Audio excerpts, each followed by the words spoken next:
I think it was in Eldon, Missouri. I must have been in about the third grade. Not sure. But what was strange to me that had never happened anyplace else that I could remember, when we was going to class, the teachers would stand at the door, the girls would curtsy, and the boys would bow. I thought even for that time that was awful old-fashioned.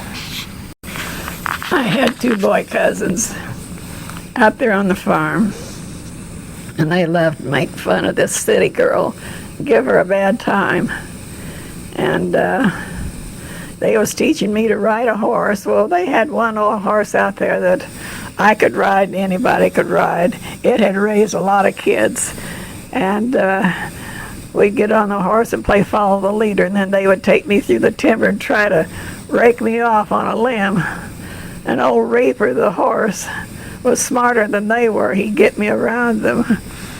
And one time we went for a ride, and they were ahead of me, and they went down and in and out of a creek, which was quite steep. And so I went down, got down in there, and then when I started back up to get out, I pulled on the reins, and old Reaper would back up. And the guys just galloped along and got to the house. And finally, I was just up and back with Reaper trying to get out of that creek. And finally, I was so aggravated, I got off of him and took hold of his reins and let him out of the... Well, what I was doing was pulling him out, or pulling him back. So I made it on up to the house and went into the house and was just griping about Reaper and how dumb he was, and those boys, they had their heads down eating, just a snickering. I didn't know that I was pulling Reaper back down in there. That was a lesson learned. I understand you were interested in prices of the olden days. I was just reading a little article in a book I have here.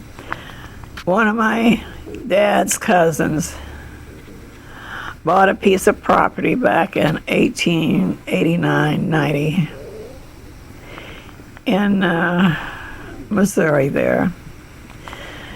It was 60 acres, had a 2-story log house on it, and they bought it for 50 cents an acre. How's that do you?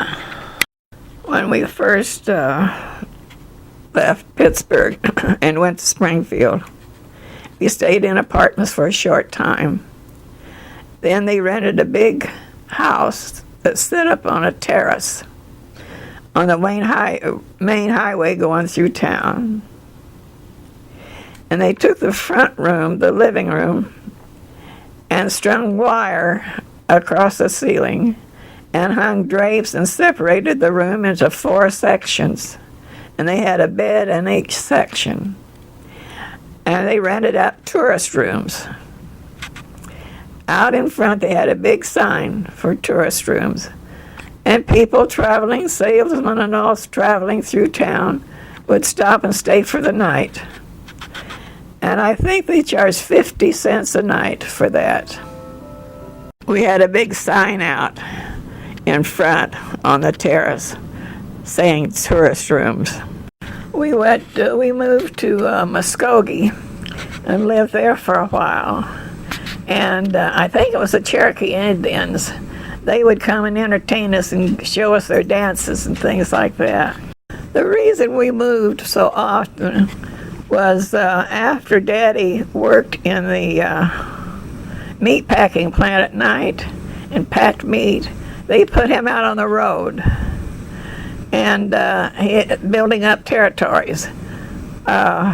His uncle owned the plant, but he had a few boys of his own that he would put out on the road, and then if they had a bad territory, well, they put Daddy on it to help build it up.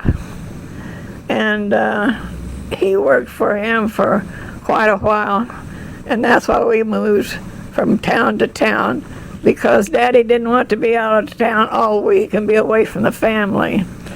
And we only had one car, So at home, Mother was stuck with us, and in the snow and all, it was pretty hard for us to get to school. So we'd have to move and be close to a school. In Sedalia, we had a little grocery store, and there was a room in the back that Mother hung up her wires and drapes, and we could live back there. We did that for a while, and then another store became available across the street. So we moved over to that store, and we had an upstairs. We had a living room downstairs, and upstairs were several bedrooms, and it was much nicer living. And Mother got that store going pretty good, and Daddy was doing well on the road, and I went with him to get his check that weekend, and I guess Uncle John thought he was doing pretty good, so he just gave him a pink slip with his check, and then he was out of work. That check was, I think, was about $83. That's when the oatmeal started, because we had to move back to Pittsburgh. The store couldn't sustain us there. And we went back to Pittsburgh, and then we were out of work for a while. And then he finally got to work for one of the grocery stores in the meat market. Then he worked in the meat markets from then on. The name of that packing house was Cardinal Packing House, and I think it's still there today, and it went statewide. It was between these moves, and money was really short, and Mother'd always say, well, pick me up a 10-cent box of oats. Now that was Quaker Oats, and that was their small box, and it was 10 cents. And to the day Mother died at 97, if she wanted oatmeal, she'd grin and she'd say, well, bring me a 10-cent box of oatmeal.